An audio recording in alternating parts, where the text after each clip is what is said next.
6 দিন পরে নখ খসে যাবে, 9 দিন পরে চুল। কবর গাহের সামান নিতে কইর না কেউ ভুল। কবর জায়গা ভালো নয়, আমল দিয়ে কবর গৃহ সাজিয়ে নিতে হয়। কবর জায়গা ভালো নয়, আমল দিয়ে কবর গৃহ সাজিয়ে নিতে হয়। আমার নবীজির একজন প্রসিদ্ধ সাহাবী ছিলেন হযরতে আলী। হযরতে আলী রাদিয়াল্লাহু তাআলা আনহু, যাকে দুনিয়ার জমিনে জান্নাতের সার্টিফিকেট দেওয়া হয়েছিল। অথচ হযরত আলী একদিনের ঘটনা, মসজিদে নববীর মধ্যে গিয়েও কেন যেন হযরত আলী কান্না করে। আমার নবীর কাছে খবর আসলো, হযরত আলী কেন যেন মসজিদে নববীর মধ্যে কান্না করে। এবার আমার নবী, মায়ের নবী, রহমাতুল লিল আলামিন জনাবে মুহাম্মদুর রাসূলুল্লাহ সাল্লাল্লাহু আলাইহি ওয়াসাল্লাম নিজ গৃহ হইতে বাহির হইয়া মসজিদে নববীর মধ্যে চলে গেলেন। যা দেখে হযরত আলী নামাজে দাঁড়াইয়া কেন যেন বাচ্চা পোলাপনের মতো কান্না করে। আমার নবী আলীকে ডাকতে বলে, রে আলী, তোর মনে কি কষ্ট? আলী রে, তোমার তো আল্লাহ জান্নাতের সার্টিফিকেট দিল। আলী রে, তুমি জান্নাতের সার্টিফিকেট পাইয়া কেন এত কান্না করো? এবার হযরত আলী বলেন, নবী গো, আজকে জুমার নামাজে, আজকে জুমার বয়ানে আপনি নবী তো কবরের আযাব সম্পর্কে বয়ান করলেন। নবী গো, আমার কেন জানো কবর নিয়া বিরাট ভয় হয়। ওই কবর এমন আযাব দিবে গো নবী। আপনি নবী তো বললেন যে সাপটা কবরে থাকবে, ওই সাপের নিঃশ্বাস যদি পৃথিবীতে আসে গো নবী, তাহলে নাকি পৃথিবী অন্ধকার হয়ে যাইতো। ও নবী গো, এত কষ্ট নবী গো, আমার আল্লাহ যদি কবরে ধরে তাহলে আমি কি জবাব দেব গো নবী? ও নবী গো, এই ভয়ে আমি কান্দি গো নবী। আমি তো জান্নাতের সার্টিফিকেট পাইলাম গো নবী। ও নবী গো, আল্লাহ যদি আমার কাঠ গড়ায় দাঁড় করায়, ডাক দিয়া যদি বলে, আলী রে, আমি তো তোরে জান্নাতের সার্টিফিকেট দিছি রে আলী। আরে আলী, জান্নাতের সার্টিফিকেট পায় তো তুই আনন্দ উল্লাস করলি। আরে আলী, তোর অন্তরে তো অহংকার চাইবা বসছে রে আলী। আরে আলী, তুই একটা মিনিটের হিসাব দিও, জান্নাতে চলে যা। আলী না দিয়া বলে, নবী গো, আমার আল্লাহ যদি এটা বলে আমার উপায় থাকবে না।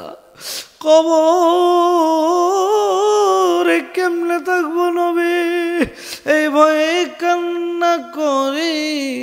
ও নবী গো, আমার আল্লাহ যদি আমার কবরের হিসাবটা সহজ করে দেয়, চিন্তা করে দেখো রে যুবক, জান্নাতের সার্টিফিকেট পাওয়াবি কেন কান্দে, কেন এত কান্দে? আরে যুবক ভাই, দুনিয়ার রঙ্গ লীলায় ব্যস্ত হয়ে বললাম, তোমার মুখে সুন্নতি দাড়ি নাই, তোমার এক ওয়াক্ত নামাজ নাই, মসজিদের মধ্যে 5টা বার তোমার ডাক দিল হাইয়া আলাস সালাহ, হে মুমিনগণ তোমরা সালাতের জন্য কয়জন বা আমরা গেলাম, কয়জন বা মসজিদের মধ্যে গেলাম, মসজিদে যায় দেখবেন মুসল্লি নাই, আমাদের মনে আল্লাহর ভয় নাই, আমরা মুখে বিশ্বাস করি আমার মাওলা, কিন্তু আমাদের অন্তরে ভয় নাই। আরে বন্ধু, আল্লাহরে তো সবাই মানে, আল্লাহরে তো সবাই গনে, কিন্তু আল্লাহর ইবাদত করে না। নবীজি ডাক দিয়া বলছেন কবর জায়গা ভালো নয়, কবর এমন কঠিন জায়গা, যার জন্য কবর হবে জাহান্নাম, সে তো বুঝবে কবর কত কঠিন। হাদিসের লেখক লেখেন যখন একটা মানুষ মৃত্যুবরণ করে, আত্মীয় স্বজন প্রতিবেশীরাও যখন পড়তে থাকে ইন্না লিল্লাহি ওয়া ইন্না ইলাইহি রাজিউন, তখন ওই মৃত্যু ব্যক্তি ভাবতে থাকে আমি বুঝি স্বপ্ন দেখতেছি, আমি বুঝি ঘুমের ঘরে আছি, আমি যুবক কেন দুনিয়া থেকে যাব, আমার বয়স তো মাত্র 30 বছর, আমি কেন দুনিয়া ছেড়ে বিদায় নিব, আমার তো বিদায় নেওয়ার সময় হয় নাই। তারপরে দেখবেন যখন কাফনের কাপড়টা নিয়ে আসা হয়, গরম পানি করা হয়, ওই লাশটা ডাক দিয়া বলে ওরে ভাই একটু আস্তে গোসল করো, কারণ আমার রূহ যখন বের করছে ওইটার যে একটা যন্ত্রণা, এইটা কেন জানো আমার শরীরটা ব্যথা, আমার শরীর কেন যেন সিদ্ধ হয়ে আছে, তোমরা একটু আস্তে নাড়াচাড়া করো রে, ও আমার আত্মীয় স্বজন, তোমরা তো আমার আপনজন, কেন আমারে চকলেটের মতো মোড়াইলো, আমারে কোথায় নিয়ে যাওয়া। একটা রাত যদি কবরস্থানে কাউরে থাকতে বলা যায়, এলাকার সবচেয়ে বড় বড় সাহসী দেখবেন কবর পারে যাবে না, কিন্তু যেই দিন মৃত্যুবরণ করবেন ওই দিন আর কেউ আটকাইতে পারবে না। কবর এমন একটা জায়গা, যে জায়গার মধ্যে আপনারে নিয়ে জোর কইরা রাখা হবে, চকলেটের মতো মোড়া হবে, আপনারা যখন বাসা থেকে বের করে নিয়ে যাবে তখন ওই মুর্দা রাখতে থাকবে, ও আমার সন্তানেরা, ও আমার আত্মীয় স্বজন, তোমরা আমারে কই নিয়ে যাও, তোমরা আমারে কোথায় নিয়ে যাও, আমার তো দুনিয়ার কাজ এখনো শেষ হয় নাই, আমার তো দুনিয়ার কাজ শেষ হয় নাই, আমারে কেন বাইরে নিয়াও, তোমরা কেন বড়ই পাতা দিয়া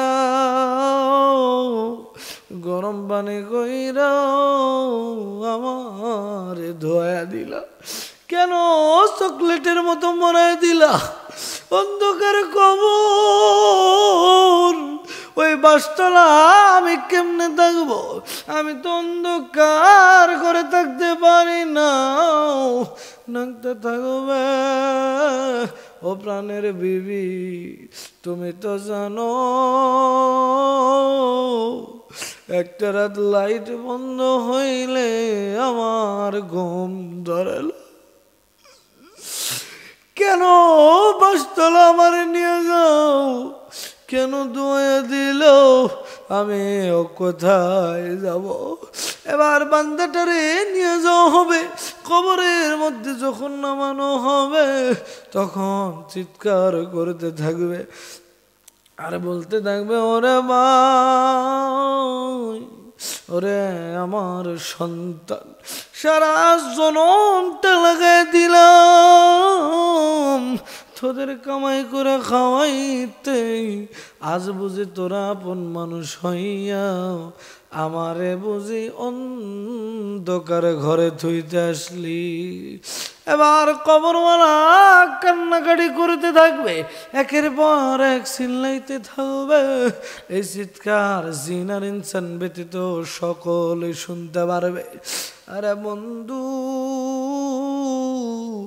কবরের জিন্দেগিটা যে কত ভয়ানক, কত ভয়ানক, এইটা বোঝানো সম্ভব না। কবর জায়গা ভালো না, কত মানুষ গেল, আমার বাবা গেল, আমার দাদা গেল, দাদি গেল, নানি গেল, আত্মীয় স্বজন কতজন গেল, আর কেউ ফিরে আসলো না। অনেকে দেখবেন দুনিয়ার জমিনে আপনি আপনার ছেলের জন্য পরিশ্রম করবেন, আপনি আপনার ছেলের জন্য কত কষ্ট করলেন,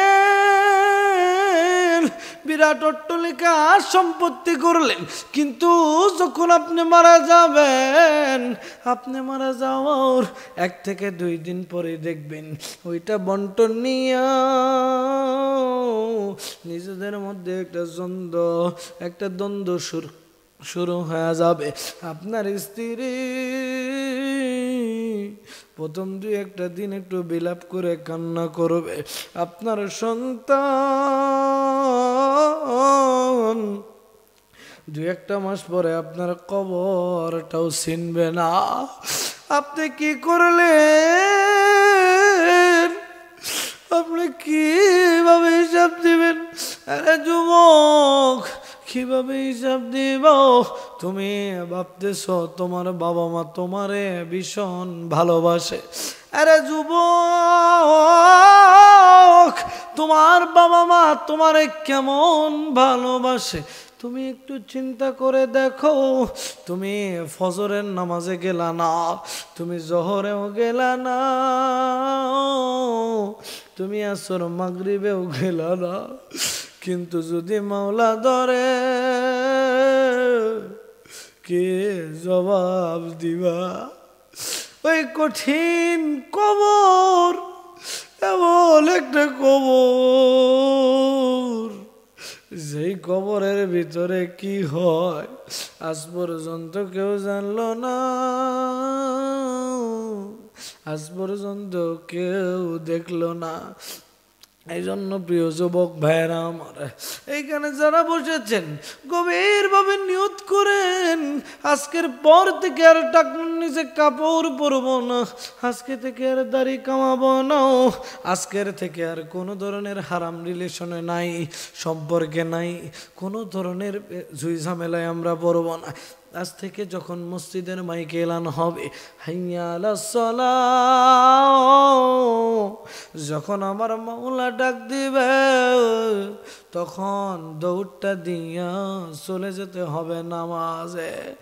আমার নবী বলেন ওই কঠিন কবরে সর্বপ্রথম হবে সালাতের হিসাব। আরে যুবক ভাই, তুমি একটা গুনায় লিপ্ত আছো, সমস্যা নাই, তুমি গুনাও করো আবার নামাজটাও পড়ো। যখন আমার মালিক তোমার নামাজটা কবুল করবে, যখন আমার মালিক তোমার নামাজের প্রতি সন্তুষ্ট হয়ে যাবে, তখন তুমি আর খারাপ কাজ করতে পারবা না, তখন তুমি আর দুনিয়ার কোনো খেয়ালে থাকবা না। কত আউলিয়া, কত আওলাদের রাসূল, কত সাহাবা আজমাইন আল্লাহর প্রেমে মাগল হইয়া দুনিয়া আমলের মজা বুঝাও রাতের পর রাত নামাজে দাঁড়ায় কাটায় দিল দিনের পর দিন নফল নামাজে কাটায় দিল আরে যুবক ভাই কত যুবক আছে ড্রাইভারি করে নামাজ ছাড়ে না কত যুবক আছে চাকরি করে এক ওয়াক্ত নামাজও ছাড়ে না এজন্য প্রিয় ভাই আমার কবর জায়গা ভালো নয় কবরের জিন্দেগিটা এত সহজ নয় ওই যে মুরব্বী বাবারা কান্না করে কতজনের দাড়ি ভিজে পানি পড়ে এই কঠিন কিয়ামতের দিন হয়তো বা দাড়ি ভেজা আর পানিটা আল্লাহর কাছে প্রিয় হবে ওই কঠিন কবরটা যদি শান্তিতে পারি হইয়া যায় তাহলে ফুলসিরাত পার হব আমার মাওলার রহমতে এজন্য প্রায় হাত দিয়া বলি 5 বেলার নামাজটা পড়ো তাহলে আল্লাহ তোমাদের জন্য রেখেছে জান্নাত।